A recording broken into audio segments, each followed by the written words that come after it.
Olá pessoal, tudo bem?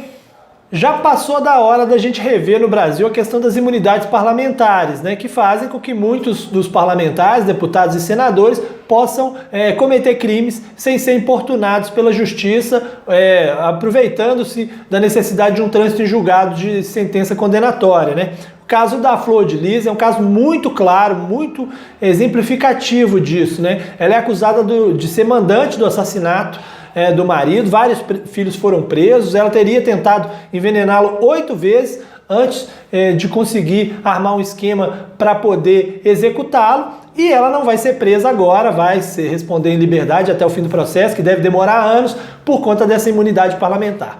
Para as pessoas entenderem, a imunidade existe como um legado aí do péssimo exemplo dado pela ditadura militar, né? Muita gente elogiando ainda hoje aí a ditadura, mas a verdade é que a imunidade só existe porque lá atrás, na ditadura, prendia-se, processava-se, se prendia-se parlamentares para forçá-los a votar de acordo com o governo, de acordo com aquilo que interessava aos ditadores brasileiros, né? Então, para acabar com isso e para evitar isso, na Constituição de 88, quando foi restaurada a democracia no Brasil, criou-se esse instrumento da imunidade parlamentar, colocou-se esse instrumento da imunidade parlamentar, também de modo a preservar aí os parlamentares desse tipo de pressão, né? Isso já existiu em outras épocas e a Constituição de 88 firmou isso como algo importante. O fato é que a gente já passou há muito tempo desse período da ditadura, né? As condições políticas mudaram completamente no Brasil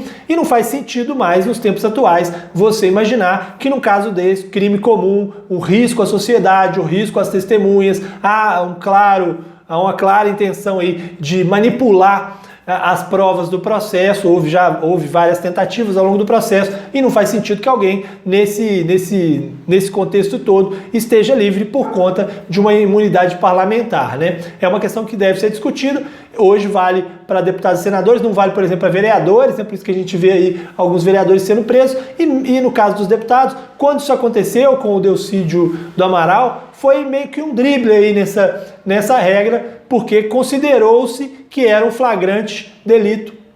No caso dele, havia uma tentativa de articular uma fuga, né, de um dos investigados da Lava Jato. Entendeu-se naquele contexto que seria um flagrante continuado, porque o processo ainda estava em curso, esse processo de tentar tirar a pessoa do país. Então foi um ponto fora da curva, né? É muito difícil se conseguir hoje prender um parlamentar e mesmo fazer buscas nos gabinetes, né?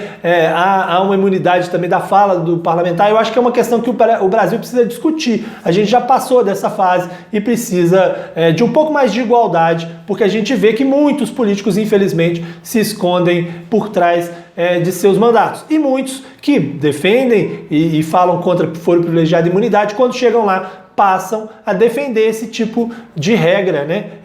Muita gente que antigamente era a favor aí num combate implacável à corrupção também no meio político mudou de lado atualmente. Um abraço para vocês e até mais.